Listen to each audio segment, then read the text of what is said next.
Here are the 5 red flags my husband thought I had while we were dating. My phone died mid skincare, so I used this glow skin base and then the Drunk Elephant bronzing drops. Bryce thought it was a massive red flag that when I'd cook, I'd crack an egg and then put it back in the carton, then put it back in the fridge. Like, I wouldn't throw away the eggshells. I find it very hard to blame myself because I grew up with my mom always putting the cracked eggshells back in the compartment, which doesn't make it any better. It's still kind of bad, but like, at least I can kind of blame my mom for learned behavior, I guess. First started dating, I think I made like our first meal together. He thought it was such a red flag. He's like, what are you doing? Next red flag, he said, was that I roll stop signs. And Bryce is kind of like a rule follower when it comes to stuff like that because in my opinion, yeah, is it super legal? No. I feel like everyone rolls stop signs, so I didn't feel like it was that big of a deal. I mean, he couldn't have thought it was that big of a red flag because I still roll stop signs and I got a ring. He also thought it was a little bit of a red flag that I was posting a lot on social media and valid. Like, if I were to date an influencer, I'd think that was a huge red flag, but I wasn't quite an influencer yet. I was just posting a lot on the internet, which might be actually kind of worse. And actually, to give him a lot of credit, he's very supportive of my career and what I do in content creation. So the next red flag is when I eat Oreos, I lick the cream out of the cookie, then put the cookies back into the container, which I feel like there's a theme here with putting things back into containers.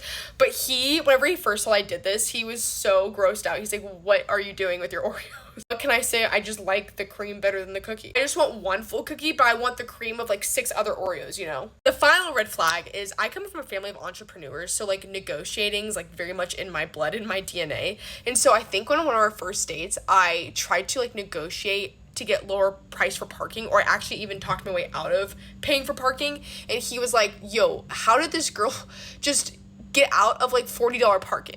This was like half a green flag, but also half a red flag, which I totally understand. Because like, imagine you go on a date with someone and they negotiate their way out of paying something on a first date. Also, as a beach volleyball athlete in college, he thought it was a red flag that I have a lot of red cards, which the colors are very synonymous here. So I guess the red card does equal a red flag, but the whole red card thing / me sometimes arguing with the refs was a red flag, which I could have been better about that. I'm not lying. Like, sometimes I got a little carried away, but yeah, he was definitely thought that was a bit of a red flag. Those are his red flags for me, and I feel like if those are my red flags, like those are the worst things, then I'm doing pretty freaking good. And like I said before, I got the ring, so I wasn't doing that bad. Comment if you want to see me do the same thing, but for Bryce.